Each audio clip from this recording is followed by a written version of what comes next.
Muy buenas noches y bienvenidos nuevamente a un ciclo de conferencias del Legado de las Américas que se realiza mediante cooperación entre Misión Presidencial Latinoamericana y Legado, una organización que lleva todo este año construyendo pensamiento en torno a la libertad en América Latina. Mi nombre es Manuel Zalba, estoy presentando esta conferencia de hoy, que es la 22ª que estamos realizando. Quiero comentar brevemente sobre la organización del panel Legado de las Américas como patrocinador de Misión Presidencial Latinoamericana. Es un movimiento de conciencia que vincula organizaciones y ciudadanos de más de 10 países de América e incluye también a España, desde donde los estoy hablando. Aquí es actualmente en directo la 1 de la madrugada. La Misión Presidencial Latinoamericana es también una organización de asociación cívica de exmandatarios latinoamericanos de la región que actúa en diversas áreas y realizando actividades desde el 2010.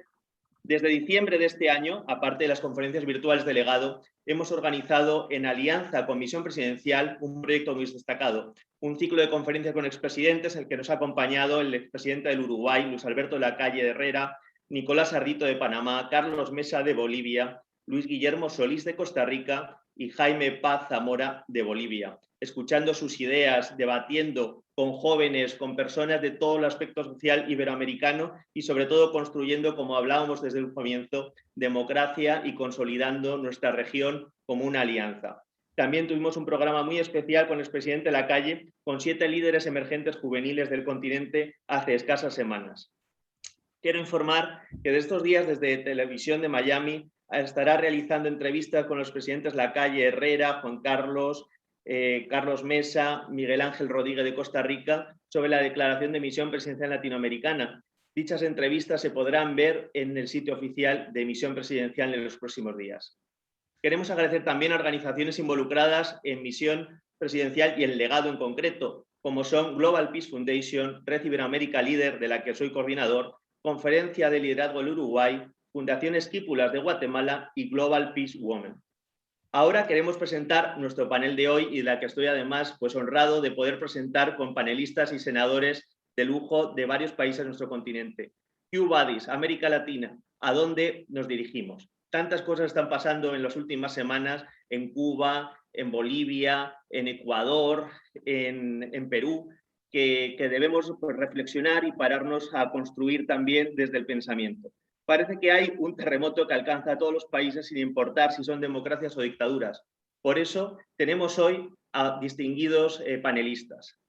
A la doctora Graciela Elani Bianchi de Uruguay, senadora de la República, abogada, escribana y profesora de historia, que pertenece al Partido Nacional del Uruguay, que actualmente está en el gobierno en coalición con varios partidos y que además pues me siento copartícipe porque yo estudié doctora en la Universidad de la República durante un año, leyes, y además tengo muy buenos recuerdos de su país.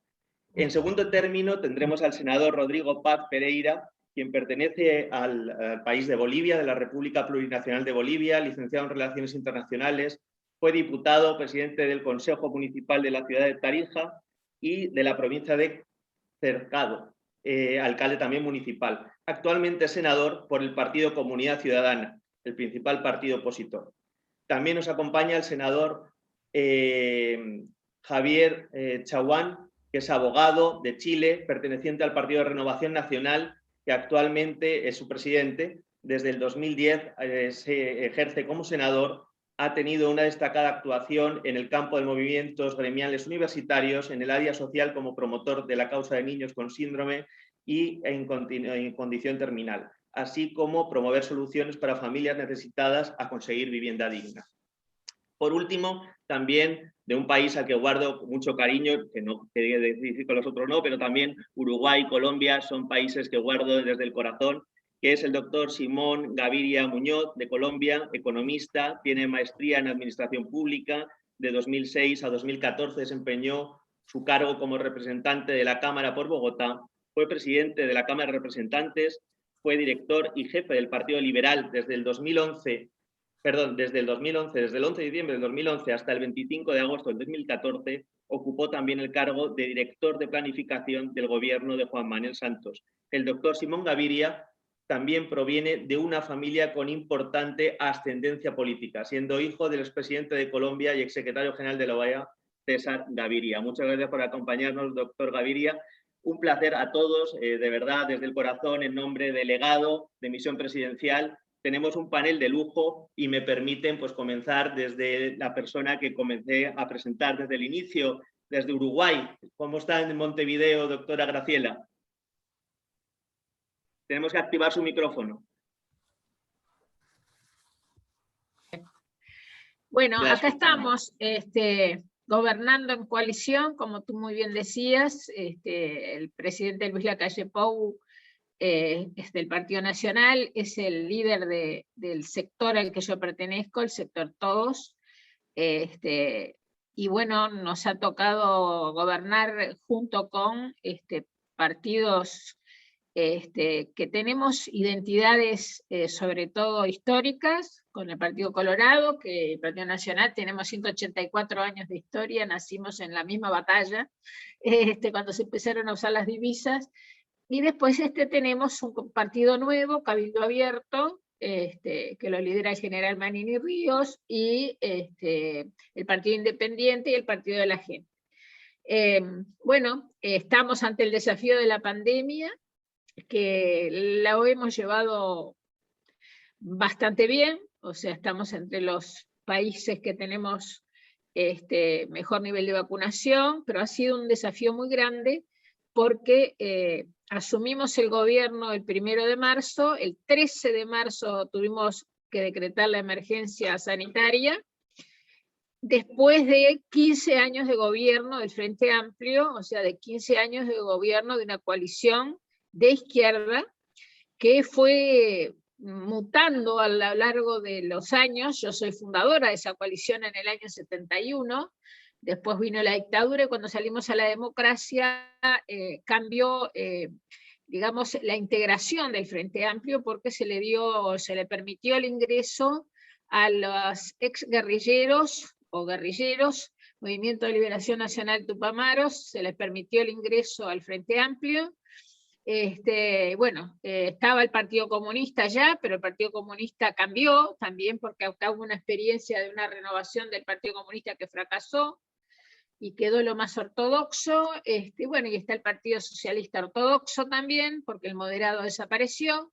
Y después tiene un sector de socialdemócratas que probablemente lo sean, pero como se tiene que seguir a quienes dominan dentro del Frente Amplio, que son los sectores radicales, se vota en conjunto todas las decisiones indicadas por los sectores más radicales, por lo que se llama unidad de acción, o sea, pueden estar en desacuerdo, fundamentan en desacuerdo, pero después levantan la mano. Y el país en este momento prácticamente está, digamos, desde el punto de vista electoral, dividido, yo no diría en las mitades exactas, porque al contrario, en octubre del 19, cuando se hicieron las elecciones, la coalición ganó por un 60%, y eso significó la integración del Parlamento de esa manera, y la oposición de izquierda radical el 40%. Pero de cualquier manera hay un gran dominio de los mismos sectores radicales que están dentro del Frente Amplio, tienen un gran dominio de los sindicatos, o sea, acá hay una central única de trabajadores, el PIT-CNT, que no tenemos otra, es única, pero donde hay un predominio total de los sectores radicales. Que tienen identidad con el Frente Amplio, tanto que son uno de sus brazos, digamos, uno de sus tentáculos más fuertes. En consecuencia estamos ante un desafío del que formamos parte toda América Latina y España también. Yo sigo mucho el proceso español, siempre me interesó, soy una gran admiradora de Isabel Ayuso.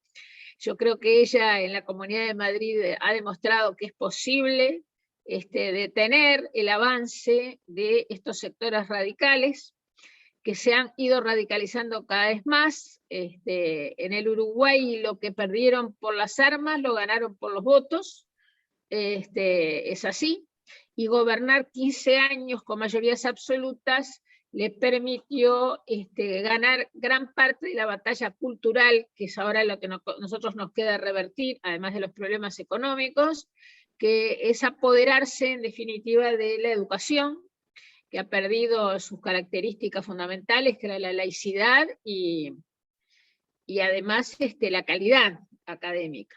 En consecuencia, estamos para mí, con estos redondeo mi primera intervención, porque no quiero quitarle tiempo a los demás compañeros.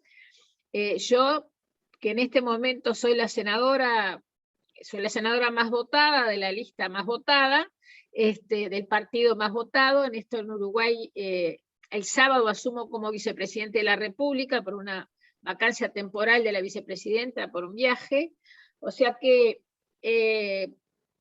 estamos para mí en un cruce de caminos que no es solamente para nosotros, pero bueno, yo lo interpreto para el Uruguay así. Hay ya estudios que se han desarrollado bastante, como el del doctor Haas, que el cruce de caminos es entre democracia y autocracia.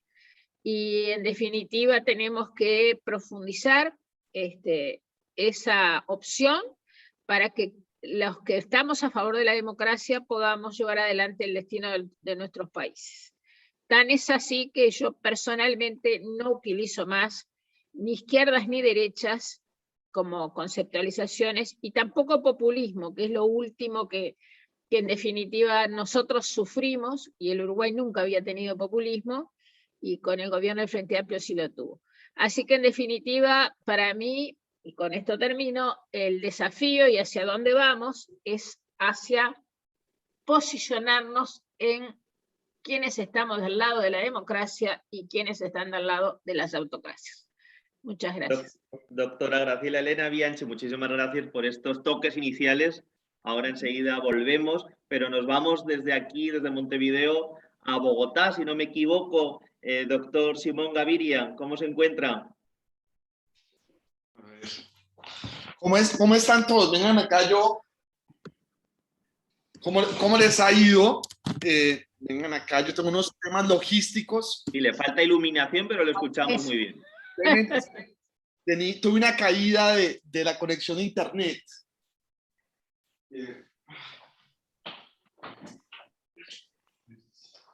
Ahora sí. Creo que ya deberíamos estar mejor.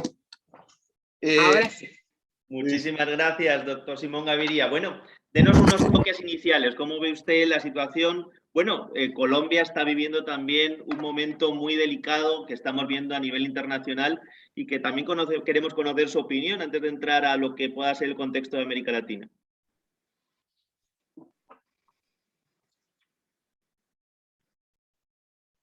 Pero bueno, como vemos, la situación política y la del Internet debe de estar muy similar. No sé si el resto de los panelistas me escuchan bien. Perfecto, Víctor. Sí. Vamos a darle unos segundos a ver si nos podemos conectar y si no pasamos con usted, senador don Francisco Javier. ¿Cómo está todo por allá? ¿Cómo está todo en Chile? Muy bien, primero saludar a todos y cada uno de ustedes, por supuesto saludar a Graciela Bianchi, saludar también al doctor Simón Gaviria, a Rodrigo Paz Pereira de Bolivia, Andrea Ojeda, que nos acompaña, vicepresidenta también de Renovación Nacional de mi partido. Yo quería aprovechar, senador, porque desde junio me consta que es usted presidente del partido Chile Renovación Nacional. Así es, el partido más grande de Chile. En nombre de todo el equipo delegado. Muchas gracias. El partido más grande de Chile, el partido de gobierno, partido oficialista, y además senador de la República, tal como Graciela, el senador más votado del país en la última elección parlamentaria. Y por supuesto con un tremendo desafío, porque hoy día estamos frente a una sociedad donde lo único permanente es la crisis y lo único persistente es el cambio. Y además estamos viviendo una situación bastante compleja desde distintos niveles. El primero, por supuesto, el contexto pandémico que hoy día está enfrentando nuestro planeta y donde hay una triple crisis. Primero yo diría que cómo somos capaces de compatibilizar la contención pandémica, la recuperación económica y la mitigación de los costos sociales. Y esto dado en una realidad de debilidades estructurales, con una baja productividad, con la caída de la inversión y la demanda agregada, y también donde se ha puesto el foco en la necesidad de poder generar políticas públicas de largo plazo que pongan el piso particularmente en la protección social básica, políticas públicas enfocadas en las personas que hoy día están sufriendo.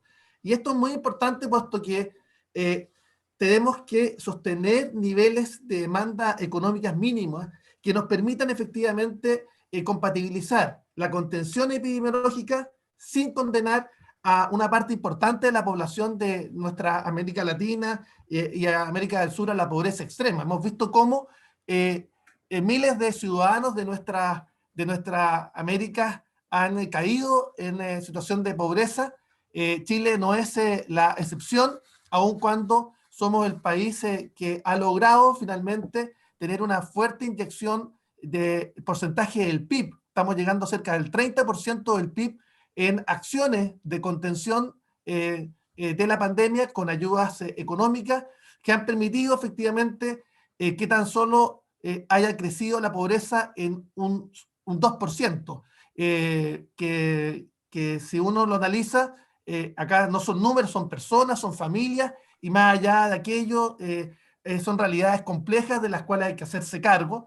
Acá ha habido una fuerte inyección de recursos por parte del Estado a través de un ingreso familiar de emergencia que tiene hoy día, después de un largo camino, carácter de universal, donde se está llegando con ayuda directamente a 15 millones de chilenos y donde finalmente se ha logrado asegurar un ingreso por cada persona en el nivel de la pobreza. Cuando uno hace las mediciones de cuántas personas han caído en pobreza, sin lugar a dudas, no se contabilizan, por supuesto, las ayudas que ahora se han estado realizando desde los últimos 2 meses, con un ingreso familiar de emergencia que está con ayudas por sobre la línea de la pobreza cada uno de los chilenos.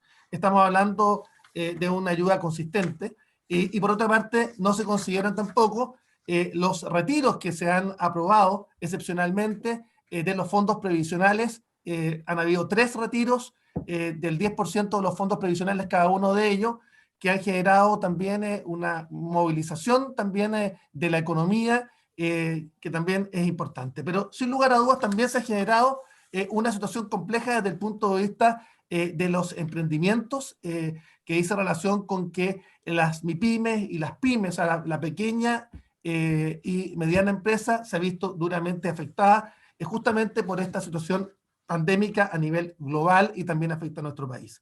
Esta situación, yo diría pandémica, de crisis pandémica, también va relacionada con otra crisis, que es esa relación con la crisis política, que está afectando justamente también a los países del continente. Y acá, tal como señalaba Graciela, yo comparto con ella, a mí me ha tocado liderar la Federación Social Cristiana, logramos constituirla hace 4 años, y que ha sido la responsable de generar la Iberocumbre de Líderes por la Libertad y la Democracia, y donde hemos puesto especial énfasis en cómo este proceso de globalización, particularmente de demandas fragmentadas, y no es una contradicción lo que estoy señalando, que hacen finalmente que las agendas de las minorías se impongan y generen un proceso de desmontaje o proceso de licuado del concepto de nación en cada uno de los estados, ha generado un proceso, yo diría, bastante complejo. Mire, el profesor Bueno en España señalaba que las sociedades están pasando frente al espejo de Alicia. Cuando uno pasa frente al espejo de Alicia, efectivamente uno ve cómo los conejos comienzan a hablar, cómo las fantasías y cómo las soluciones mágicas y facilistas parecieran resolver todos los problemas. Y ahí surgen las demandas de procesos constituyentes, como si una nueva constitución fuera a resolver todos los problemas de una sociedad. Ese es un tema que está ocurriendo en nuestro país y que ya se ha replicado en otros países. Ocurrió en Colombia, ha ocurrido también en el propio Bolivia, y que finalmente generan efectivamente una mayor frustración también de la propia sociedad civil respecto de la política. Y también es un tema importante.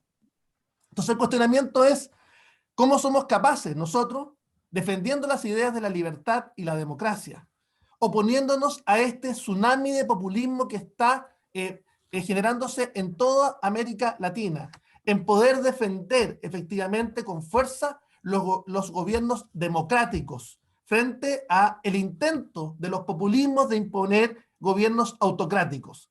Y este es un tema, yo diría, de la mayor importancia. Y nosotros vemos cómo el proceso constituyente que comenzó justamente en nuestro país y por el fenómeno de las redes sociales se ha globalizado a través de movilizaciones sociales, como ocurrió en el último año en Colombia, como ocurrió en Bolivia, como ocurrió en Perú, como ocurrió en Ecuador y como ocurrió también en Chile, que se condujo esa crisis institucional en un proceso constituyente y donde hubo elección de una convención constitucional que en definitiva prometía o promete generar una renovación del pacto social y que nos permita efectivamente reenfocarnos. ¿Pero qué ocurrió?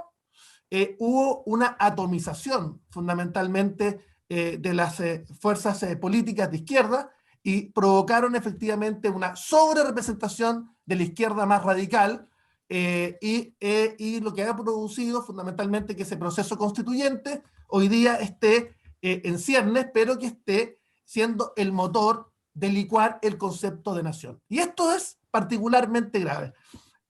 Cuando lanzamos la Iberocumbre de Líderes por la Libertad y la Democracia, el expresidente Luis Alberto Lacalle, junto con nuestro secretario general de la OEA, Luis Almagro, que concurrieron justamente a esta Iberocumbre de Líderes por la Libertad y la Democracia, nos señalaban que es muy importante ser capaces de mantener el sentido identitario de nación.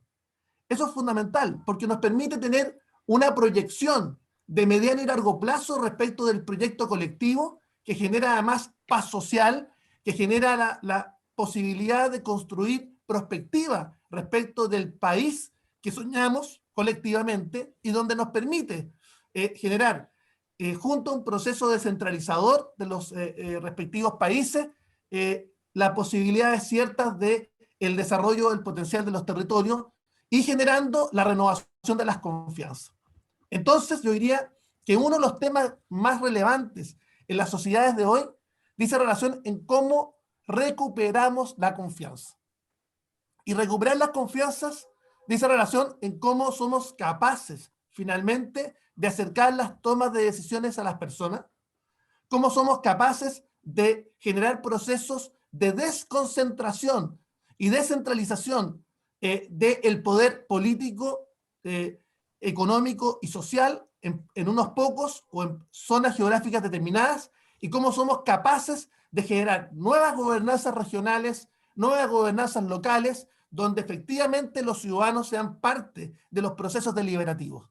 Eso yo diría que es fundamental y es parte del proceso que tenemos que realizar en el futuro.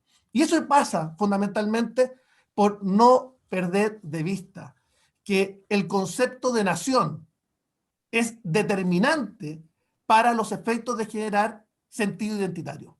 Cuando los países licúan el concepto de nación, se ven efectivamente amenazados, particularmente en su proyecto colectivo. Entonces, una cosa es ser capaces, por ejemplo, y quiero saludar, aprovecho a Claudia Nicagüín, que es vicepresidenta de los pueblos originarios de nuestra mesa en Renovación Nacional, es porque nosotros somos capaces de construir un concepto de nación, pero que aporte y que reconozca la pluriculturalidad de los países. Entonces, una cosa es entender que tenemos una sola nación que recoge, en el caso de nuestro país, el valor, el aporte de los 10 pueblos originarios de los cuales Chile ha reconocido, pero entendiendo claramente que tenemos un proyecto colectivo de mediano y largo plazo que nos permite efectivamente generar sentido identitario. El problema con estas demandas fragmentadas, que además están globalizadas, efectivamente nos producen una descomposición fundamentalmente a través de las redes sociales, donde además generan que estos procesos sean en línea en distintos países, que finalmente los países debiliten sustantivamente sus capacidades de tomar sus propias decisiones. Y los fenómenos son más bien globalizantes. Pero yo quiero volver a cómo somos capaces de, valorando las ideas de la libertad y la democracia, denunciar también a la situación de aquellos países en que los gobiernos autocráticos y donde las dictaduras finalmente han generado un debilitamiento sustancial de los derechos de los ciudadanos. Nosotros, los que defendemos la libertad y la democracia, somos los progresistas, somos los que defendemos los derechos de los ciudadanos, somos los que creemos en la atomización del poder y no aquellos que se dicen progresistas, pero lo que hacen finalmente es generar gobiernos autocráticos aplastando las minorías políticas y sociales. Eso ocurre en Venezuela. Quiero contarles que yo tuve la experiencia de estar en Venezuela. Hemos estado trabajando intensamente con el presidente Guaidó. Creemos sin lugar a dudas que acá hay que levantar con fuerza. Quiero señalarles cómo somos capaces nosotros de poder apreciar cómo la situación dramática de los testimonios del Foro Penal Venezolano, donde personas privadas de libertad, donde hay situaciones dramáticas desde el punto de vista de desapariciones forzadas, y cómo finalmente hay, cómo se acalla a la oposición democrática. En Cuba, la situación de Cuba es dramática. En Cuba estamos viviendo hoy día cómo finalmente las desapariciones forzadas y particularmente el derecho de reunión está en cuestión en Cuba. Y a mí me gustaría ver a la comunidad internacional denunciando con mucha más fuerza el atropello sistemático de los derechos humanos en Cuba. Frente a eso, pareciera que hay un doble estándar y pareciera que hay un doble relato. Cuba, Venezuela y Nicaragua. Nicaragua, donde la oposición ha sido perseguida sustantivamente y donde sus derechos a reunión han sido conculcados. Por tanto, el llamado es a formar una comunidad que sea capaz de levantar con mucha fuerza las ideas de la libertad y la democracia. Y la preocupación, y con esto termino, es que en nuestros países de América Latina ha ido perdiendo prestigio, ha ido perdiendo apoyo, particularmente en los jóvenes y particularmente aquellos que cursan educación primaria y secundaria, el valor de la democracia. Y esta es una señal de alerta. Esta es una señal de alerta, porque aquellos que creemos en la libertad, creemos sin lugar a dudas que son los ciudadanos donde radica la soberanía popular. Y son aquellos que permiten construir sociedades más justas, más solidarias, pero en definitiva que sean bottom-up desde los ciudadanos y no finalmente gobiernos autocráticos que intentan aplacar las diferencias y generar efectivamente gobiernos que terminan eternizándose en el poder. Muchísimas gracias, senador Chaguán. Francisco Javier, ha sido una presentación muy completa. Vamos a tener también ahora oportunidad de ir desglosando país por país. Sin lugar a dudas, a mí en lo personal también me ha tocado vivir muy de cerca. Yo nací en Miami, por eso también tengo esa parte iberoamericana, latinoamericana, y desde luego pues es la ciudad capital del exilio. Y desde la infancia me ha tocado pues lidiar pues con la tristeza que tiene pues escapar de una dictadura tan atroz como es la castrista y que además está contagiando a muchos países de nuestra América. Bueno, desde Chile viajamos hasta Bolivia con el senador Rodrigo Paz Pereira, hijo del expresidente Jaime Paz Zamora. ¿Nos escucha, senador? Sí, no sé si me escuchan ustedes a mí. Sí. Sí, un placer saludarle, gracias por acompañarnos en este panel. Y bueno, pues como a los senadores que le han precedido, pues que nos dé unas breves pinceladas de cómo está la situación también en su país y cómo ve el contexto de América Latina antes de entrar en profundidad. Bueno, un saludo para todos ustedes, un saludo para la organización y aquellos que nos están siguiendo. Está claro que la democracia en Latinoamérica está costando más de lo que pensábamos simplemente en cambiar la palabra dictadura-democracia. Ese es un proceso, salvo Uruguay, Paraguay y Brasil. A mí me tocó vivir en el resto de países cuando se generaba el Plan Cóndor y mis padres, como muchos otros, fueron perseguidos mediante ese Plan Cóndor y llegar a la democracia a partir del 82 en Bolivia no era tan sencillo como decir se acaba dictadura, empieza democracia. La construcción de la democracia consta de varios aspectos, ¿no es cierto? Reconocernos como nación, reconocernos en el contexto internacional, generar la cultura democrática, porque Bolivia tenía un récord de golpes de Estado, entonces establecer de récord de golpes de Estado a establecer cultura democrática no era tan sencillo, pero la democracia era una referencia para poder estar en el camino adecuado de cómo construir la patria, cómo construir la nación, cómo construir la institucionalidad. Decirles que en Bolivia reconocernos en esa diversidad pues era lo cultural, lo regional, lo social, lo productivo, lo racial, lo originario y otros aspectos que son evidentes de que no fueron parte del análisis de la historia desde el hecho republicano de la creación del país, y eso realmente ha tomado una serie de aspectos, de contradicciones muy fuertes. Digamos que la democracia se inicia, si bien con un fuerte incidente de grupos de bolivianos y bolivianas en el contexto latinoamericano por construir democracia, pero al final, en el tiempo, esos constructores de la democracia, desde lo político, desde lo sindical, desde la representación social, también fueron convirtiéndose en una suerte de élites democráticas que en el proceso de construcción que ya en Bolivia tenemos más de 35, 36 años, pues realmente empezaron a ser parte ya no tanto de la solución, sino del problema.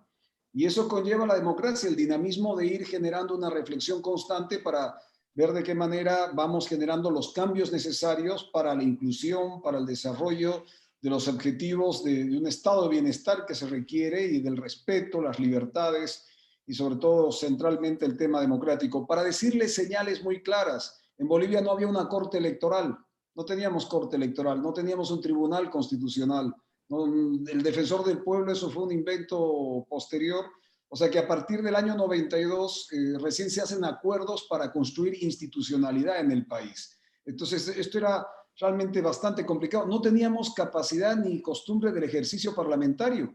No, el Parlamento para nosotros era una cosa como un edificio que estaba en la plaza principal y pare de contar que no tenía mayor funcionalidad. Entonces, creo que se ha dado un proceso de entender que la democracia es parte complicada de generación de crisis, de oportunidades, pero es evidente que ha establecido ahora en los últimos tiempos un proceso anti-elitario en todos los conceptos, o sea, y quiero que se tome de la mejor manera cuando se dice elitario desde lo político, empresarial, desde ciertas instancias o ciertas injusticias, una sensación antielitaria. En Bolivia en este momento yo vengo de una alianza que se llama Comunidad Ciudadana, vengo de una organización que se llama Primero la Gente, y claro, el debate central que está consumiendo al gobierno nacional es si hubo golpe o no hubo golpe a Evo Morales el 2019. Ese es el gran debate. Cuando el golpe es cotidianamente en la economía con el desempleo, cuando el golpe es cotidianamente en la salud, cuando el golpe es cotidianamente en la justicia, cuando estamos golpeando cotidianamente a los bolivianos y a las bolivianas, y creo que en el contexto sudamericano el golpear a las sociedades es algo que es parte de la vivencia, pero en Bolivia estamos en esta suerte de debate si hubo fraude, no fraude, golpe o no golpe. Y ahí el gobierno nacional, y miren la diferencia, al presidente Evo Morales en su momento, cuando hace un referéndum, le dicen, oye, tú no puedes ser reelecto, pero él fuerza, no cumple el mandato popular e intenta ir a una elección. Y en la elección, con evidencias además de la OEA, a través de después de estudios, análisis y verificación, se genera una suerte de un fraude y una crisis en el sistema electoral, que el pueblo de Bolivia le vuelve a decir al presidente que Evo Morales que tiene que cumplir lo que la democracia y la sabiduría popular democrática había decidido. Así como en su momento le había dado grandes mayorías, también le había dicho, oiga, es momento que pase a mejor etapa y haya una renovación. Y de hecho, las elecciones del 2020 le dan al MAS, al partido de don Evo Morales, un 55% en las elecciones, pero no se lo dan a Evo, se lo dan a la estructura político-partidaria, lo cual nos da una señal de que en Bolivia hay una profunda raíz democrática, del respeto a las condiciones democráticas, pero no a el concepto elitario del poder, sea este de donde venga, sea este elitario de unas características o el elitario que intentó en su momento establecer Evo Morales a través de, o el entorno de Evo Morales a través de ciertas acciones antidemocráticas y que desde el ámbito del análisis boliviano representaba a lo nacional popular. Y reitero, este es un concepto que lo da un pensador político boliviano nacional popular, don René Zabaleta, que Evo y todo este entorno, este proceso de 15 años, sabe encumbrar de buena manera. El proceso de inclusión en democracia, que la democracia garantiza, porque le permite a don Evo Morales ser presidente, pero a su vez este concepto de lo popular no democrático, o sea, nacional popular, que establece una conducta en el manejo del país con proyectos en un momento específico de recursos económicos en gran abundancia por los hidrocarburos que venían justamente de mi región, que se invierten en aspectos que no resuelven los problemas centrales de la economía, de la salud, de la justicia y otras instancias, pero sin embargo generan un espacio, un momento de abundancia, de redistribución de la riqueza que tiene un impacto en el corto plazo, pero no en un proyecto de desarrollo del mediano y largo plazo. Entonces, aquí en Bolivia, y creo que también en cierta manera en el contexto sudamericano, tenemos una suerte de construcción de lo popular democrático. O sea, hay un sentido que no es lo mismo que el populismo, no es lo mismo que el populismo. O sea, este populismo autocrático, no. Se está generando un fenómeno de análisis sobre lo popular democrático que se está empezando a condensar basado en la democracia, pero en el proceso de inclusión de los sectores y de nuevas temáticas que están vinculados evidentemente al origen, al medio ambiente, a lo suburbano que ha tenido una muy fuerte presencia, un fuerte desarrollo, a lo informal, que es parte de la condición económica en Bolivia, a las causas. Pero dentro de toda esta combinación de variables es sobre todo la reforma del pensamiento y de las actitudes políticas. Vuelve otra vez la política a ser el eje central y la política no puede estar desviando la culpa o la atención a diferentes otros sectores, sino es la política la que realmente reforma, la que transforma. Y en Bolivia, creo en lo personal, este concepto de lo popular democrático está empezando a ebullir contra el concepto que intentó implementar, y ahora voy a dar un ejemplo y con esto termino, que intentó implementar estos 15 años el MAS y Evo Morales de lo nacional popular, descartando a la democracia, usando a la democracia, sí, cumpliendo los mínimos requisitos para el concepto internacional de qué es democracia, pero evidentemente ante normativas y leyes que con las mayorías que tuvo, generando cada vez un coercionar desde este poder que la democracia entrega a las inmensas mayorías y conducirlas a un populismo hacia un gobierno autocrático. Dicho esto, ciertas reflexiones. Yo, por ejemplo, se generaba una preocupación sobre el tema Perú. Bueno, veamos cómo se desarrolla, porque esto ya es en el contexto latinoamericano, pero he visto una fuerte necesidad de este popular democrático de las regiones en la presencia de el poder ante una capital que tiene un peso enorme como es Lima. O Brasil, que ahora se dice, bueno, Bolsonaro, Lula, no vaya a ser que haya una tercera dinámica política en el Brasil que pueda constituirse una reflexión, un espacio diferente. En Bolivia, y con esto concluyo, como un ejemplo, hoy día somos un Estado plurinacional, negando a la República, negando a la fundación, generando un castigo a la historia, al origen, y no estableciendo una suerte de desarrollo en épocas, y una de ellas fundamental, que es la democracia, y entendiendo la misma construcción de la Bolivia de hoy. Y nos han dicho que somos 36 naciones.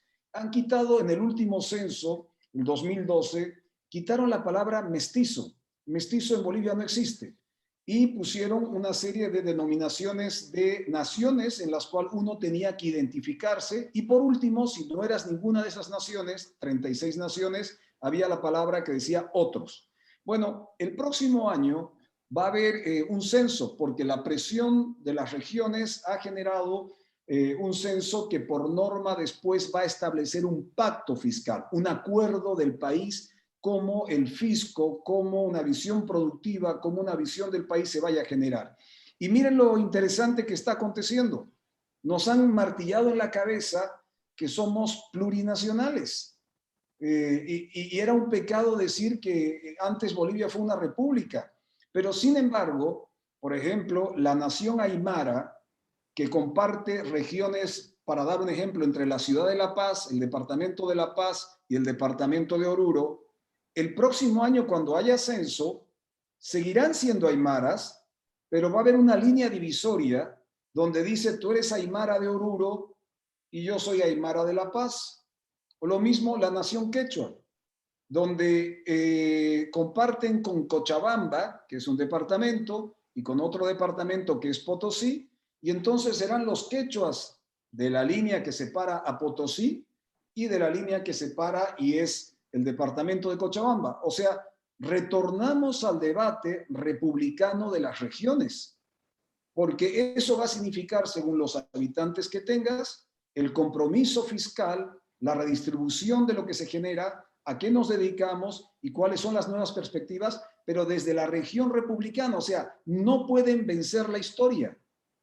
No es cuestión de negar la historia, es cuestión de complementar e ir construyendo esta experiencia democrática, donde evidentemente los ejes centrales de la democracia, la libertad, el respeto y una serie de valores, en los nuevos pensamientos y actitudes del qué hacer o hacer política, tiene que ser parte central. Yo no le tengo miedo a la perspectiva de futuro de la transformación de Bolivia, con este concepto de lo popular democrático, porque creo que es una salida a aquello que es el populismo autocrático, que sí quiere, a costa de decir que tiene o está respetando la democracia, acciones mediante normativas. Ahora estamos, y con esto culmino, debatiendo en el Senado una norma donde una institución, una instancia muy pequeña del gobierno nacional, que es la Unidad de Investigación Financiera, va a poder, sin requisito de la justicia, de ningún juez, poder escuchar todas tus conversaciones y entrar a todas tus cuentas, a tus cuentas personales, saber todos tus activos, entrar en tu vida personal para ver si eres parte de un proceso de ganancia ilícita, o eres parte de un proceso de narcotráfico, o eres parte de un proceso de terrorismo, o eres parte de una serie de acciones que el gobierno califica que son de escenario peligroso para con el Estado plurinacional y de incumplimiento de las normas, pero a su vez es una forma de cómo controlar la sociedad en su conjunto, porque el día de mañana el sindicatero del transporte nacional que levante la mano y diga: oiga, quiero protestar porque el sistema de carreteras no es el adecuado, pues esta unidad de investigación financiera le dará una llamada y le preguntará: oiga, ¿su camión cuánto vale? $80,000. Ah, muy bien. ¿Y cómo los pagó? Bueno, yo los pago con mi trabajo. ¿Dónde están sus facturas? ¿Dónde están sus respaldos? Bolivia tiene el 80% de su economía es informal. Es muy fácil a cualquier boliviano que el día de mañana diga algo contrario a la línea o la visión nacional, de poderlo implicar en cualquier proceso, el que ustedes quieran. Entonces hay una crisis que se va a generar, y el próximo año, vuelvo a reiterar, a través de este censo, de este debate nacional, de volver a rescatar las regiones, creo que se va a poner en la palestra, y tendremos un proceso muy interesante en función de la defensa de la democracia, los derechos individuales y colectivos, y el compromiso de mantener la construcción de la nación. Senador Rodrigo Paz, muchísimas gracias. A mí me van a regañar, pero las exposiciones de todos ustedes están siendo tan claras y además pues tan profundas que no puedo ni siquiera cortarles en el límite de su tiempo, porque la verdad que lo estamos disfrutando todos y estoy seguro de que sí.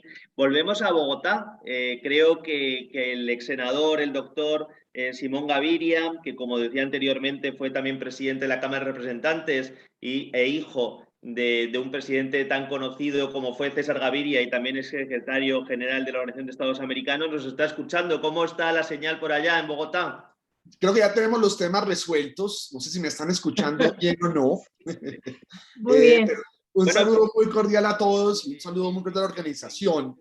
Fue el día de Colombia. El 20 de julio fue el día de la independencia. Elegimos nuevas mesas directivas en el Congreso y ya queda solamente un año más de mandato del presidente Duque. Si me permiten, yo entro al grano directamente. Nosotros en Colombia estamos viviendo, primero tenemos unos temas de manifestaciones sociales muy parecidos a los temas relacionados a Chile. Pero en esencia, ¿qué es lo que está pasando en Colombia? Creo que es una historia muy parecida en América Latina. Nosotros empezamos a ver un proceso de pandemia que se venía del extranjero y que se demoró en llegar a América Latina y que se demoró en llegar en Colombia. Al momento que llegó a Colombia, ya había una concientización muy fuerte en el país de tomar medidas para limitar de una manera u otra las libertades individuales y hacer una protección en materia del COVID. Nosotros cerramos el país y lo cerramos temprano. Al cerrar el país temprano, esto empezó a causar una crisis económica muy robusta en Colombia. Nosotros veníamos en lo que va corrido el siglo, Colombia ha reducido en 50% su pobreza, 17 millones de colombianos se han salido de la pobreza. Y más o menos con la pandemia perdimos los últimos 10 años de esfuerzo. ¿Sí? La economía decreció 8%, por encima del promedio latinoamericano, que fue 6,5%. Y aún con el rebote que esperamos este año, no va a ser suficiente para compensar en materia de empleo, en materia de crecimiento económico, o en materia de utilidades empresariales, o en materia de moras de crédito de los ciudadanos para estar en los momentos prepandemias, aún con crecimientos por encima del 5% este año. Lo que significa es que esta crisis económica está teniendo una consecuencia social y la consecuencia social está teniendo una consecuencia política. En otras palabras, nosotros acá tenemos un gobierno de derecha y alcaldes de izquierda y alcaldes de centro y alcaldes verdes y, digamos, para ponerlo de una manera fácil, el COVID no tiene ideología, está pasando cuentas de cobro en la popularidad de todos los mandatarios independientemente del tinte político. Hay una tensión entre liberar las precauciones del COVID y reactivar la economía. Pero ya, digamos, llevamos tanto tiempo y de una manera u otra, los esfuerzos de vacunación, aunque han mejorado mucho, todavía están rezagados. Solo tenemos 28% del país bajo inmunidad. Para llegar al 70% probablemente vamos a tardar mucho más allá de este año. Entonces, el reto es, tenemos un tema donde 10% del país, solo 10% de Colombia cree que Colombia va por buen camino. Se perdieron 1.5 millones de empleos. Esto no tiene un culpable per se. Digamos, yo creo que esto era imposible de manejar bien, entre comillas. La pandemia simplemente está causando impopularidad y una creencia que el sistema no es justo.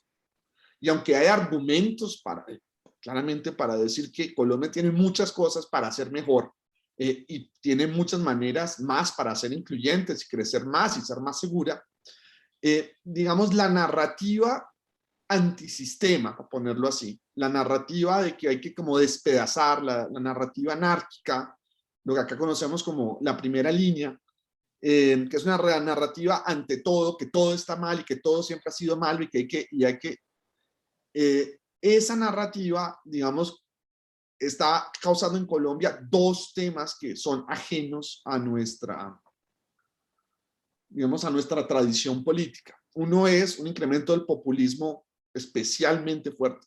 ¿sí? Cosa que nosotros no teníamos, nunca hemos tenido. Y segundo, una polarización a un extremo que tampoco conocíamos, ¿sí? Digamos, nunca teníamos nosotros la idea de que el partido, digamos, contradictor o tu rival político era enemigo de la democracia, ¿sí? Eso nunca existió aquí y ahora lo estamos teniendo. Entonces, ahorita que tenemos elecciones el próximo año, la pregunta es si van a ganar alguno de los extremos o sea, una fórmula intermedia. Yo la verdad, pues todavía es muy temprano para decir, pero la tensión acá es frente a la desaceleración económica, el impacto social, la consecuencia política está causando nuevos fenómenos.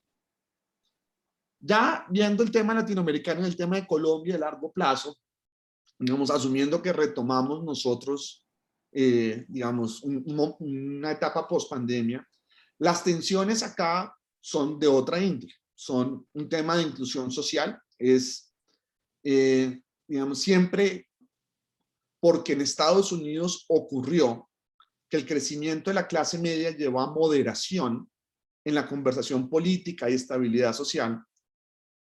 No es tan obvio que el crecimiento de la clase media colombiana nos esté llevando ese mismo camino, ¿sí? Y digamos, y no es tan obvio, y creo que pueden haber muchas explicaciones por eso, pero sin duda nosotros entre el 17 y el 19 alcanzamos a tener un periodo donde tenemos más clase media que clase pobre en definición de Banco Mundial.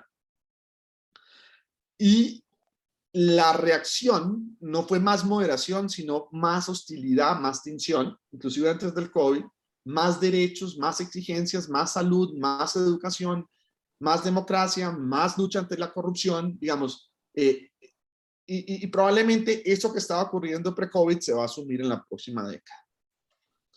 Dos, aquí viene, digamos, el tema anticorrupción en Colombia es un tema de mucha importancia.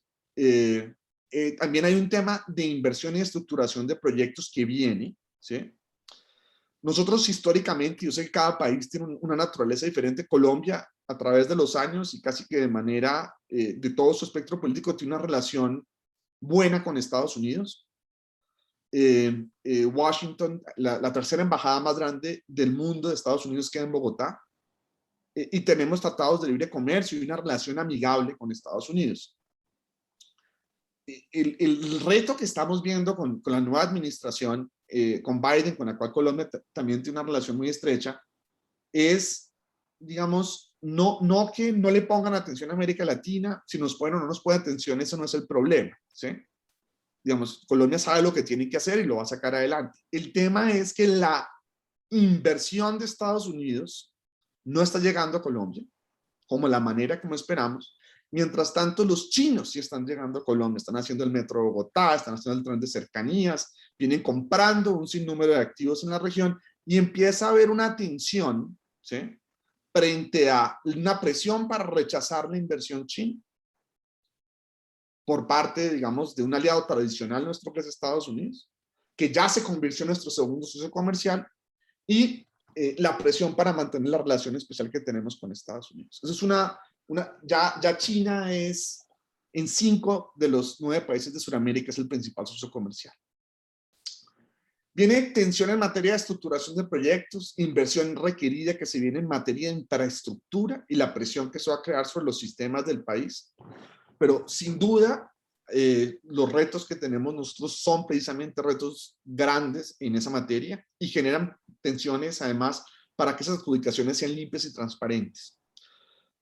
Pero la próxima década, dependiendo, nosotros acá tenemos una presión muy grande, como contaba el colega de Chile, no de medio millón, sino de casi 2 millones de venezolanos que, digamos, les pagamos la salud, les damos subsidios, les damos alimentación, tratamos de recibirlos de manera amable en la sociedad colombiana. Nosotros acá tenemos una tensión permanente con nuestro vecino Venezuela, y cómo impacte, digamos, las decisiones que ocurren en Venezuela o lo que esté ocurriendo en Cuba, lo que esté ocurriendo en Nicaragua, tiene un reflejo que tiene un eco muy grande en el país. porque tenemos 2 millones de venezolanos que todo el tiempo, además que están en todas las regiones, están en todas las clases sociales, todo el tiempo nos vienen recordando cómo es Venezuela, no nos dejan olvidar en materia de cantos de sirena sobre ese modelo económico, ese modelo democrático. En esencia, las preocupaciones que puedan haber son preocupaciones relacionadas a utilizar, la manera como lo hemos reflejado acá es utilizar los mecanismos de la democracia para destruir la democracia. No he dicho, utilizar lo que puede considerarse como una mayoría breve para desmantelar las protecciones de las minorías en la democracia y sacarlas adelante. Lo hemos visto en algunas regiones. Si se puede llegar a dar o no en el tema nacional, no sé. Pero esa es la historia que tenemos y son los retos para los próximos años. Doctor Gaviria, muchas gracias. Bueno, ahora ya hechas las presentaciones largas, pero desde luego con muchísimo contenido, bueno, vamos a ir dedicándonos poco a poco a unos 30 minutos de preguntas y de coloquio entre todos nosotros. Yo quiero iniciar con un tema que ha sido también recurrente, sobre todo entre Chile y Colombia, y que incluso me atrevería pues, a que pudieran discutir ustedes dos, incluso pues, obviamente pues, teniendo la interacción desde Bolivia y Uruguay. Vamos a ver, se ven pues, muchas similitudes entre los disturbios que ha habido, primero en Chile, después en Colombia, y desde la distancia pues, también se presume pues, una mano negra pues que ha intentado también desestabilizar la democracia en esos dos países, pues presuntamente también intentando pues destruir también los modelos que están existiendo pues obviamente en Chile y en Colombia pues con unas elecciones también muy próximas, sobre todo por una excusa legítima que obviamente pues todos podemos entender, como pueda ser la subida del precio del boleto, me parece que fue en Chile, del transporte público, y la subida de los precios de los impuestos, del IVA en Colombia. Una excusa legítima pues, para desestabilizar, para vandalizar zonas comunes, públicas, y que sin duda pues, llevan al caos social. ¿Cómo lo ven ustedes? O sea, que están allá pues, viéndolo a pie del cañón, nunca mejor dicho. ¿Qué puede haber también de injerencia de otros países, incluso del castrismo, del chavismo? En Colombia pues es un país hermano, muy cercano, que sin duda tiene unos intereses muy cercanos, pero incluso también en Chile, que ha sido un país pues, muy cercano a estas ideologías en el pasado, también muy reciente. Cualquiera de los dos, usted, senador Francisco Víctor Manuel. Sí, Víctor Manuel, mira, a mí en abril del 2019 lancé este libro, Chile a sangre y fuego, que hablaba justamente de lo que venía. ¿Y por qué? Porque en Chile los procesos son cíclicos. Los países que no conocen su historia están condenados a repetirla. Cada 40 años en Chile se produce un ciclo de violencia y de quiebre institucional. Lo vimos con la Guerra de la Independencia, luego la batalla del Ircay, 40, un poquito menos, años después, definió el tipo de Estado que íbamos a tener, un Estado unitario, un Estado federal. En Chile ganaron los unitarios, en Argentina los federales. 40 años después tuvimos la Guerra Civil del año 1891, luego, entre medio, la matanza de Santa María y Iquique, con los trabajadores de las salitreras, la matanza de la carne, la matanza del Mercurio Valparaíso. 40 años después de la Guerra Civil del 91 tuvimos el quiebre institucional del 24, con la caída del presidente Arturo Alessandri y la República Socialista Marmaduke Grop. Luego vino la Convención Constitucional y la Constitución del 25. Luego tuvimos la matanza del Seguro Obrero. 40 años después tuvimos el quiebre institucional del 73, con el debilitamiento de la democracia desde finales de los 60 y principios de los 70, con la validación de la violencia como método de acción política. Y 46 años después yo decía, acá viene un quiebre institucional. Y viene ese quiebre institucional básicamente porque a pesar de los 30 años de gobiernos democráticos, que ha sido los 30 años más virtuosos de la historia de Chile, en que se logró reducir la pobreza de manera sustantiva, que logró efectivamente generar movilidad social como nunca antes en la historia de Chile, donde la matrícula universitaria pasó de cerca de 150.000 estudiantes a rondar los 2 millones de estudiantes universitarios, 1.800.000 estudiantes universitarios y más los técnicos. Entonces, uno dice 30 años de gobiernos democráticos, pero donde hubo incapacidad de hacerse cargo de otros temas, equidad territorial, y una alta concentración del poder político, económico y social. Lo que ocurrió en octubre del 2019, y yo lo advertí en abril, cuando el presidente de la República hablaba que Chile vivía en un verdadero oasis, era básicamente porque yo sostenía que acá teníamos un problema, y la excusa de los 30 pesos en el alza del transporte público significó efectivamente una acción violenta, una acción de grupos antisistema, llamados la primera línea, igual como lo plantea Simón Gaviria, que en definitiva logró nuevamente validar la violencia como forma de acción política.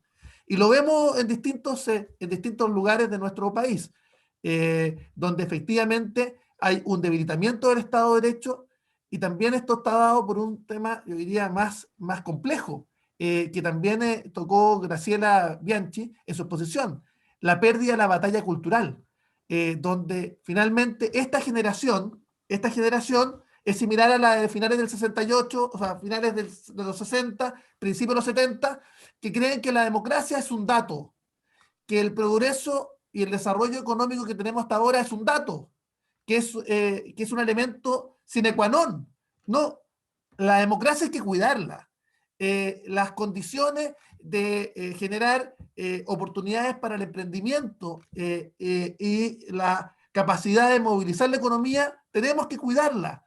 Y en ese contexto se ha revalorizado el rol del Estado, y sobre todo en una situación pandémica, que se ha visto reforzada en la situación pandémica, donde efectivamente se requiere más Estado para enfrentar la crisis sanitaria y la crisis económica que lleva consigo. Entonces, ha habido una validación, finalmente, y una sobrevaloración del Estado, cuando hoy día tenemos como tarea pendiente la modernización del mismo, donde efectivamente vemos que tenemos un Estado que en general es poco eficiente en el uso de los recursos, y donde efectivamente el Estado ha sido una oportunidad en tiempos de crisis sanitaria y económica, pero ciertamente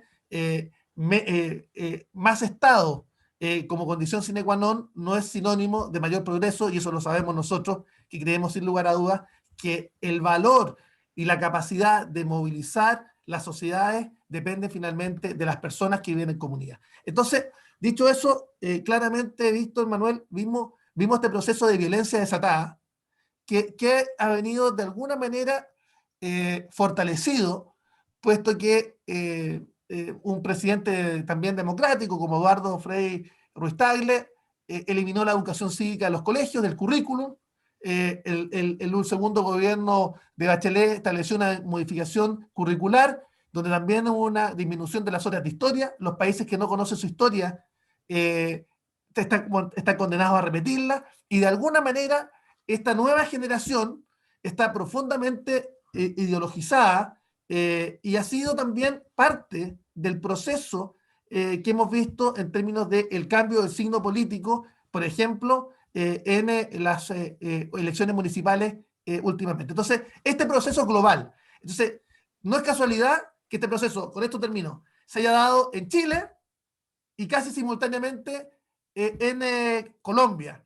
Dos países, además, que tenían modelos muy exitosos desde el punto de vista de la reducción de las líneas de pobreza, que habían sido países que eran, de alguna manera, símbolos de haber hecho una gestión eficiente desde el punto de vista de apertura económica, junto además con Colombia y Ecuador. Somos parte de un tratado comercial que nos sumados junto con México, somos la octava economía global, donde tenemos desde normas comunes de origen hasta temas que dicen relación con el estímulo para poder generar desarrollo económico. Decirles simplemente un dato, con esto termino.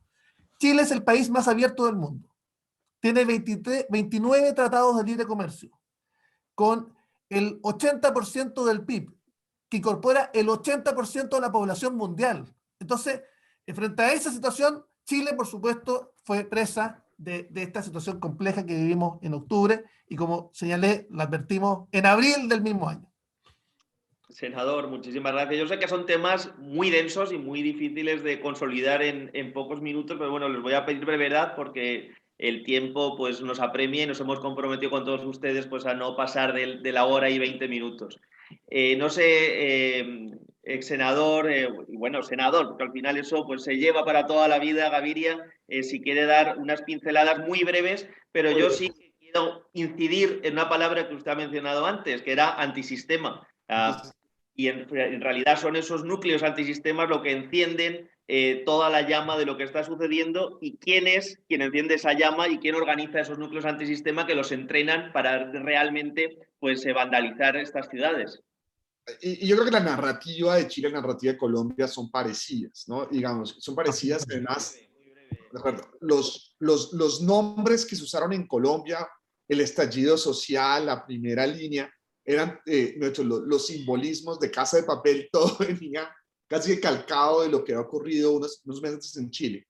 En el caso ya más, si hay una manipulación o no, digamos, les voy a decir una cosa, sí, mi partido, que es un partido independiente, pero que somos mayoritarios en la Cámara de Representantes, nos opusimos a muerte a la reforma tributaria, pensábamos que era inconveniente, o sea, era una alza de impuestos radical en un momento de recesión inaceptable, que iba a hacerle un daño profundo a la economía y con un sentido social especialmente fuerte contra los, digamos, los colombianos más humildes. Si hubiera sido la protesta ahí y se levantaba la protesta, yo creo que eso saldría exitosamente. Y era un éxito para la democracia. Y el hecho que eso salió, entre comillas, también hizo perdurar. El hecho que la queja era tan legítima hizo perdurar la protesta. Al hacer perdurar la protesta y ya pasar de unos días a unas semanas, a unos meses, ¿qué empezó a pasar en el caso colombiano? Primero se empezó a copiar cosas que habían sido exitosas en otros países. Lo que hasta ahí bien. Dos, hubo un esfuerzo relativamente fuerte en redes sociales, ¿sí?, de desacreditar el sistema y hago mucho, hacer sentir que este proceso no es legítimo, hacer sentir que Colombia no funciona bien, que hay que destruir todo y reconstruir de cero, ¿sí?, que hay que mirar el modelo bolivariano. Eso lo empezamos a sentir. Que esta protesta nació por interferencia de extranjeros, no, digamos, una protesta autóctona, nacional, que hacia el final, toda la evidencia, o un grueso importante de evidencia, empieza a apuntar que se junta con componentes del narcotráfico, que son presentes en Colombia de manera permanente, donde grupos al margen de la ley, además de antiguos miembros de la guerrilla, que tienen una fusión con los temas de narcotráfico, empiezan a financiar protestas, empiezan a extender la protesta, hay tomas de una ciudad tan importante como lo es Cali. Entonces, digamos, efectivamente sí, vinieron unos grupos de Argentina a hacer adoctrinamiento, sí, pareciera que hay un esfuerzo de redes sociales de otros países, sí, había una semántica, ¿sí?, que no era autóctono, que no era floreciente de Colombia, sino que venía de otro lado, sí, hubo ese esfuerzo, probablemente sí. ¿Es la causa de la protesta? No, no es la causa de la protesta. ¿Sí? La protesta tenía otros orígenes, tenía otra naturaleza, se mezcló con fenómenos locales y perduró. Lo bueno que tenemos nosotros, yo creo que lo sano que viene ahorita es que se va a decantar ahorita en elecciones, ¿sí? Esta narrativa, digamos, que acabó siendo tomada como por los componentes más extremos de la izquierda colombiana, van a verse en elecciones en el mes de marzo con otras expresiones democráticas y eso va a dar un desagüe un poquito a la atención que está viendo el país en este momento. Vamos a liberar un poco el debate, senadora Bianchi, senador Rodrigo Paz. Yo quiero, bueno, obviamente, pues que puedan hablar de todo lo que estamos hablando actualmente, pero también que podamos tocar también el tema que está sucediendo en Cuba y que a todos nos preocupa. Senadora, ¿qué opinión le concede esto, sobre todo, pues también dándole pues, el entorno que hizo el preludio de Chile y Colombia, y ahora lo que estamos viviendo en Cuba, sin olvidar también las revueltas que hemos tenido en los últimos años en Nicaragua. Bueno, yo creo que tengo unos minutitos a favor, porque los hombres acá han hablado muchísimo, las mujeres tenemos fama de que hablamos mucho, pero yo me cuidé bien de los minutos. Nada, es una broma. El tema es el siguiente. Eso es lo malo, senadora, de ser de las primeras en intervenir. ¿Cómo? Eso fue lo malo, ¿Se cortó? en intervenir. Sí. No, el tema es el siguiente.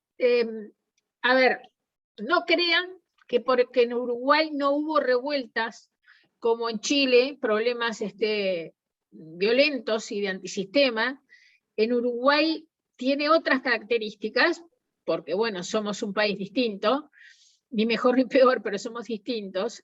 Acá hay mucho Estado, mucha presencia del Estado, por momentos demasiada, una tradición de estabilidad política que realmente se suspendió, se alteró en los golpes de Estado, en el golpe de Estado del 73 al 85, y veníamos bien, rearmando y restaurando la democracia, y bueno, tuvimos una crisis muy grave, la crisis del 2002, que llevó al país a un extremo.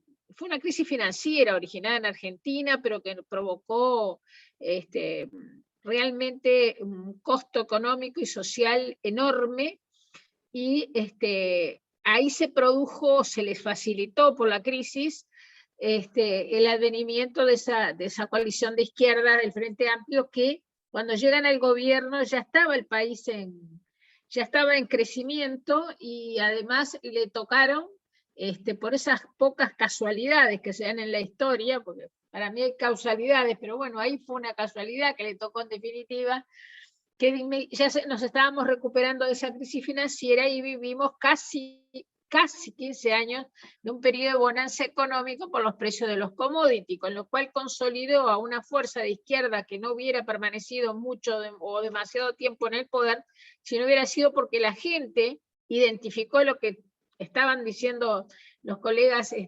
antes. En el Uruguay, en esos 15 años, la gente se sintió satisfecha económicamente, no por reformas estructurales, sino por, ahora después que se terminó ese proceso de bonanza, nos encontramos con que todo estaba sustentado en pilotes de barro. Se cayó gran parte de esa ilusión en la que muchos creyeron.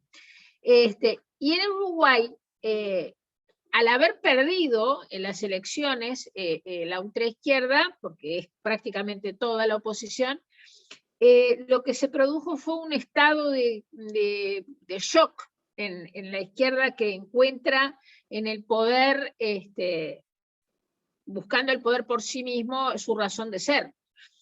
Y estábamos logrando consolidar muchas cosas, y lo estamos haciendo igual, porque realmente el manejo de la pandemia en el Uruguay fue muy bueno. Tenemos más del 70% de la población vacunada, no tenemos prácticamente casos diarios, tuvimos un periodo de crisis, pero de muertes provocadas por la cepa P1 que nos entró por Brasil, y tuvimos una manera inteligente, entiendo yo, que mi gobierno tuvo, que creó el fondo coronavirus y los separó del resto del funcionamiento de la economía. Entonces, aportamos todos a ese fondo coronavirus, incluso los funcionarios públicos de mayores ingresos, recortamos nuestros sueldos y se volcó a ese fondo, hubo aporte de empresas, no se aumentaron impuestos, porque eso sí se había prometido y se cumplió, y no se aumentó la deuda. Y después la economía se trató de seguir, recuperar la economía que venía en decadencia de los últimos 2 o 3 años, incluso del gobierno de izquierda. O sea que nosotros hoy, desde el punto de vista económico, tenemos indicadores muy similares a antes de la pandemia. Pero ¿qué pasa? La izquierda no puede sobrevivir si no se hace del poder, y si no divide, y si no enfrenta, y si no parte de la base que cuanto peor mejor, porque esa es su razón de ser. Sobre todo una izquierda que se nutrió de la Revolución Cubana. Por eso para nosotros es tan importante la Revolución Cubana y lo que está pasando con Cuba y con la revolución en este momento, porque en el Uruguay tuvo una enorme influencia en la intelectualidad, en la clase media, porque nosotros además, y es otra cosa que quiero que quede, lo sabemos, pero es una variable de ajuste a tener en cuenta, nosotros no tenemos pueblos originarios, nosotros no tenemos diversidad étnica, es decir, somos un país muy similar en la composición social, bajamos todos de los barcos, no como dijo Alberto Fernández, nosotros bajamos todos realmente de los barcos porque desgraciadamente acá los indígenas, los pocos que quedaron en el territorio de la banda oriental fueron exterminados. Ahora, que fue un proceso muy lamentable, pero bueno, se produjo a comienzos del siglo XIX. No tenemos esa diversidad que, bueno, es una variable de ajuste distinta a otros partidos. Por eso para nosotros es más definitorio el concepto de república que el de nación. Yo uso bastante el concepto de nación y me corrigen, no, Graciela, república, porque claro, nación está más vinculada a esa otra diversidad. En Uruguay, ¿cómo se dio esa lucha y se está dando en este momento? A través de un mecanismo constitucional que fue llamar a referéndum, que es buscando la derogación de 135 artículos de una ley de urgente consideración, que era el programa de gobierno, y entonces lograron llegar al mínimo de firmas, y que son 800.000, no son pocas, ahí está el papel de la Central Obrera, del Partido Comunista, que es el que tiene la fuerza de la militancia, y entonces lograron que tengamos prácticamente en pocos meses una elección de medio tiempo, que el Uruguay no tiene, y entonces hay un descreimiento y bastante molestia de la mayor parte de la población porque parece que el Uruguay no puede despegar. Y yo creo que esto es algo común a los países de América Latina. Parece que no terminamos de buscar los factores comunes que nos permitan despegar. Entonces, no crean que porque no tuvimos enfrentamientos en las calles, ni muertos, ni represión, no tenemos un trancazo brutal ahora prácticamente tenemos que hacer una mini campaña, porque probablemente el referéndum sea en mayo del año que viene, y detiene de alguna manera el proceso de transformaciones que el gobierno liberal de la calle Pou llevó adelante, porque nosotros estamos tratando de firmar tratados de libre comercio, no salir del Mercosur, pero que no nos aten más. Acá lo que se condujo todo el proceso de la pandemia fue por la libertad responsable, por eso nosotros no tuvimos confinamiento, entonces no tuvimos el daño en la economía que hubo en otros países, nunca hubo confinamiento, acá siempre fue la libertad responsable, quédate en casa, y mucho seguro de desempleo, mucha ampliación de seguro de paro, transferencias focalizadas para que la gente pudiera quedarse más en casa, pero siempre manejando la libertad responsable. Yo lo que quiero con esto es decir que para mí lo que está pasando en Cuba, para muchos países, creo que para toda Latinoamérica, para el Uruguay en especial, por eso que les decía que había un nexo muy estrecho con el régimen castrista, sí, es una esperanza de que de alguna buena vez caiga ese régimen para la población cubana, por supuesto que hace tanto que está sufriendo, y para que termine de ser una usina generadora de movimientos guerrilleros en América Latina, que por más que esté en una situación de crisis económica terminal, sigue teniendo la mística de la revolución, que no la tiene Venezuela, y que por eso en definitiva la mística de la revolución cubana y de Fidel Castro y todo más encumbró a Chávez. Nicaragua también al principio y ahora no sabemos lo que es. El kirchnerismo, no nos olvidemos, en Argentina, que es muy fuerte, y tiene también los lazos estrechísimos. Para mí existe un eje que tiene en realidad varias puntas, pero que lo tenemos que tener en cuenta, que es el kirchnerismo en la Argentina, Venezuela, Cuba, Nicaragua, ahí, y el financiamiento de Irán. Por eso es que insistimos nosotros, cuando nosotros en el Uruguay empezamos a hablar, porque estudiamos mucho el terrorismo, porque bueno, integramos la Comisión de Lucha contra el Lavado de Activos, Crimen Organizado y el Terrorismo, Irán financia muchísimas de estos países, si no, no se podrían sostener. Entonces yo termino con una cosa que tiene que ser, yo tengo 67 años y siempre milité en política y les vuelvo a repetir, empecé en la izquierda, a la que yo ya no reconozco más y rechazo enfáticamente, ¿no? Porque además quedó claro que nos mintieron y nos usaron y se cayó todo como un castillo de naipes, sobre todo la Unión Soviética y los países satélites. Pero que estas organizaciones, que estos contactos que tenemos nosotros tan importantes, los que queremos la democracia, tenemos que hacer mucho énfasis en ver qué tenemos en común los países latinoamericanos, a los efectos de poder ser eficaces y eficientes en poderle mostrar a la ciudadanía que podemos tener cosas en común, que si bien tuvimos un origen a la independencia tan diverso, que nos dividió, porque en definitiva nos dividió por ser tan diversos, si podemos hacer el esfuerzo de buscar esos factores comunes a los efectos de detener el avance de estos regímenes autoritarios que no nos creamos que están muertos. Tienen mucho dinero, mucha financiación, mucha gente, al menos en el Uruguay, de sectores intelectuales, de los docentes, que están, como les dije al principio, violando sistemáticamente la laicidad, y usando mecanismos democráticos en el Uruguay, tanto que usan la Constitución para derogar una ley que la votamos los parlamentarios electos por la población, nos trancan las transformaciones. Entonces creo que el gran desafío es buscar los factores en común, los que creemos en la democracia, para salir adelante. Gracias. Gracias, senadora. Bueno, senador Rodrigo Paz, ¿cómo está? Bien, muy bien, escuchando intervenir y en la culpa cargo la penitencia.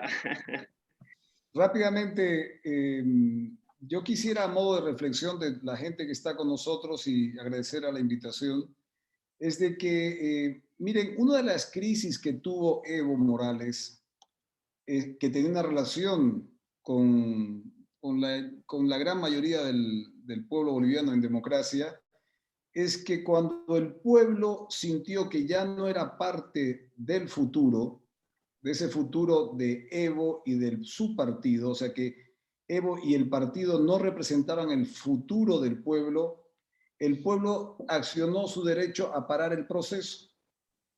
O sea, cuando la población sintió de que no era parte y que Evo ya pensaba en Evo y pensaba solo en su partido, en su proyecto de poder, en Bolivia el pueblo accionó su derecho a parar el proceso y por eso hubieron movilizaciones durante 21 días, por eso hubo una serie de acciones. Yo creo que es una experiencia que tenemos, y la pongo sobre la mesa, de que cuando en nuestras sociedades los pueblos no sienten que son parte de un proceso de decisiones y no son parte del futuro que los políticos y los partidos políticos están diseñando, empiezan a entrar en crisis y generan un paro del proceso. Fuera de la intromisión de factores externos, como se pueden entender, países que tengan algún tipo de interés de desestabilizar nuestras democracias. Segundo, quería introducir un tema que no quería dejarme sin preguntarle. El caso de Bolivia, usted ha dicho, o sea, el pueblo se movilizó, se llegó pues al momento que hubo esa transición presidencial con la nueva presidencia y se volvió a unas elecciones sin, por lo menos desde la opinión pública internacional, cambiar el modelo que impuso Evo Morales después de varias décadas. Se intentó recuperar la democracia sin cambiar las instituciones, sin reestructurar, mejor dicho, las instituciones a un modelo democrático que no fuera el de Evo Morales. Y volvió otra vez, digamos, pues a recuperar el mando a través de unas elecciones que en teoría eran democráticas, pero bajo unos sistemas que no eran realmente recuperados de una democracia consolidada, ¿no? ¿Cómo lo ve usted? Bueno, en ese aspecto hay que entender que en un año de transición, además una transición muy mal manejada, intentar transformar 15 años de quitarle el rol institucional al Estado y centralizarlo en el personaje que gobernó 15 años no es fácil. Lo que sí hay que entender es la sabiduría popular a las decisiones democráticas. Esto no hay que entrar en una contradicción. Y en el caso del Tribunal Electoral que manejó esas elecciones, entendemos en Bolivia que era bastante más transparente y se tuvo mayor presencia de instituciones internacionales. O sea que la sabiduría popular democrática es una cosa que hay que respetar. Pero mi mensaje, ¿cuál es? De que cuando Evo en sí mismo estaba con un proyecto por encima del futuro de los bolivianos pararon el proceso. Segundo, hay una temática que está vigente en nuestros países y no sé si está vinculado tanto a la izquierda o a la derecha, sino la sensación de los de abajo y los de arriba, que es otra sensación.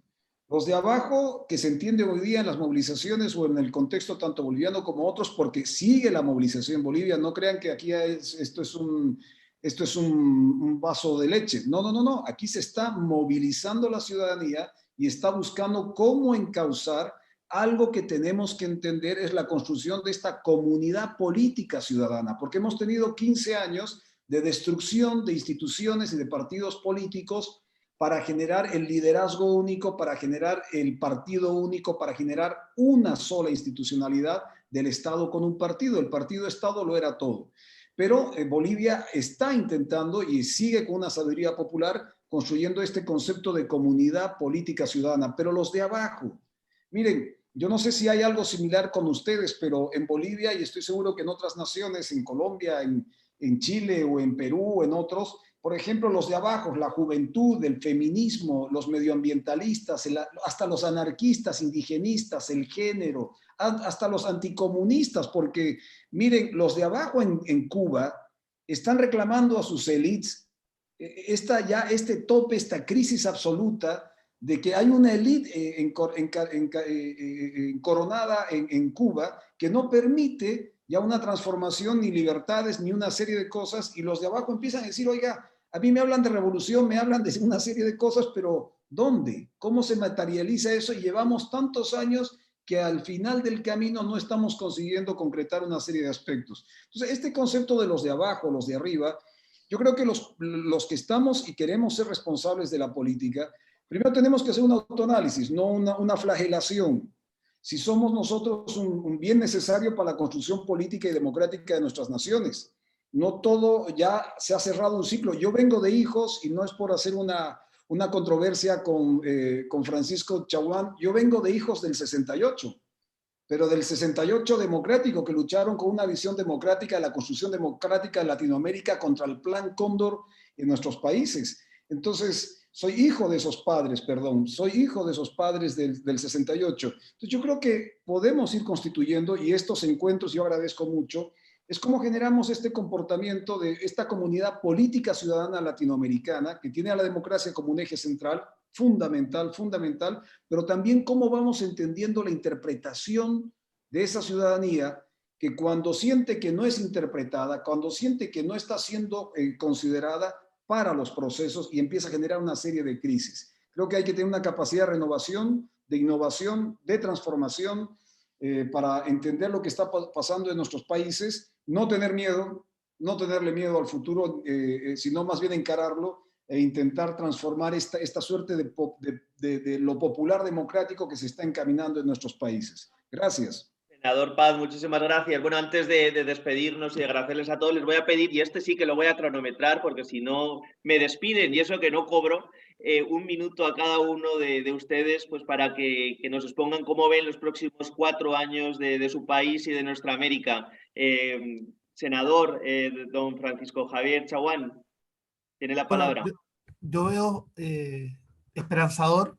Yo espero que en definitiva se genere un rebote desde el punto de vista de la defensa de las libertades como una pieza fundamental en el desarrollo del país, que se comience a valorar también que la capacidad de acuerdo, de diálogo es fundamental y que la política vuelva a ser un instrumento al servicio de las personas, con políticas públicas que pongan al ciudadano en el centro.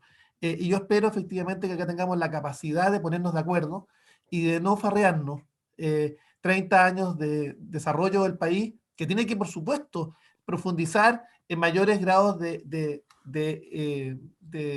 igualdad, de oportunidades para todos y cada uno, y por supuesto con una red de protección social que ofrezca oportunidades para todos y cada uno de los chilenos. Con esto termino. Una mesa donde quepan todos. Un país donde todos y cada uno de sus hijos sean parte de un mismo proyecto de colectivo y un sueño colectivo que nos permita tener sentido identitario. Gracias. Muchísimas gracias, senador. Hasta Bogotá, senador Gaviria. Bueno, no, yo lo que esperamos además es una conversación nacional muy importante este próximo año. El país de verdad va a tomar un punto de quiebre y va a depender para salvar el sistema, va a requerir reformar el sistema, va a requerir las reformas constantes que tiene que tener la democracia en materia de educación, salud, tributario, impuestos, inclusión social, seguridad, inversión en la ruralidad. En esencia, digamos, el reto que vamos a tener ahora es, con este nuevo tema de redes sociales y que nos estamos brincando de una manera u otra la conversación que se da en medios de comunicación, cómo empezamos a poder conversar entre nosotros sin agredirnos y poder llegar a consensos razonables en el país y encontrar cómo seguimos progresando en Colombia hacia adelante. Y en América Latina, de verdad, yo lamento mucho, digamos, que el ímpetu de integración regional se pierda. Y me preocupa mucho que cosas como Alianza del Pacífico y la expansión correspondiente, la conversación entre la CAN y Mercosur, todas esas iniciativas de integración regional están paralizadas. Es una cosa que tenemos que retomar y seguir profundizando. Muchas gracias, senador Gaviria. Vamos a la República Oriental del Uruguay. Senadora Bianchi, gracias. Bueno, gracias a ustedes. En el Uruguay tenemos las esperanzas puestas en que nos dejen gobernar, que nos dejen restaurar muchas cosas que se perdieron en estos gobiernos de ultraizquierda, que no fueron todos los que ellos hubieran esperado, pudimos salvar las cosas más importantes. Lo que sí tenemos que hacer mucho énfasis, y ahí es donde vamos a estar todos poniendo todo el esfuerzo, es en volver a rescatar la educación pública de calidad, que para toda democracia, al menos para mí, que soy educadora, pero en el Uruguay fue un ejemplo de eso, como otros países latinoamericanos. Cuando tuvimos una educación pública de calidad, tuvimos una educación en ciudadanía, que más allá que se haya hecho de forma expresa, se daba la calidad de formación cultural de los ciudadanos, y creo que ese es el gran desafío, más allá, por supuesto, de la apertura internacional y todo lo demás. Pero yo la gran esperanza que tengo que en los próximos 4 años en mi país se puedan volver a poner los cimientos de la educación pública de calidad que supimos tener en otros momentos, adecuadas al siglo XXI. Muchas gracias, senadora. Gracias a ustedes. Rodrigo Paz. Bueno, un saludo para todos, un agradecimiento, y yo creo que a Bolivia el próximo año, con el censo que vamos a tener, nos va a agarrar una Bolivia madura en ciertos valores democráticos y con nuevos objetivos de desarrollo, ya entendiendo el proceso que ha pasado de reconocernos en nuestra realidad y en nuestra diversidad. Lo único que dejo como mensaje al final de todo es que nosotros, como activistas políticos, como personas que estamos comprometidos con la democracia en nuestros países, una cosa es tropezarse 2 veces con la misma piedra, eso es una cosa. Otra cosa es tomarle cariño a la piedra. Entonces, eso hay que cambiar. Nos podemos tropezar 2 veces con la misma piedra, sí, pero si ya le tomamos cariño a la piedra, no estamos entendiendo que algo no estamos haciendo bien. Eso es cierto. A los 4, muchísimas gracias. Yo creo que es un conversatorio que hemos disfrutado todos con mucha calidad. Los mensajes que están apareciendo son todos de felicitaciones para todos ustedes, y como siempre me toca, por el nombre del Legado de las Américas, me toca moderar el panel, pero hay muchas personas detrás, Juan Carlos, Jorge, todas las personas que están en el equipo técnico, que de corazón, pues como siempre, les estoy enormemente agradecido y que hacen posible este panel. A ustedes 4, espero verles pronto. En nombre del Legado de las Américas y de Misión Presidencial Latinoamericana, lo mejor para sus países, para sus familias también, y para ustedes en los tiempos que estamos viviendo todavía. Un fuerte abrazo desde España. Gracias a todos. Muchas gracias. Muchas gracias, hasta luego. Bueno, gracias a todos. Gracias. Chao.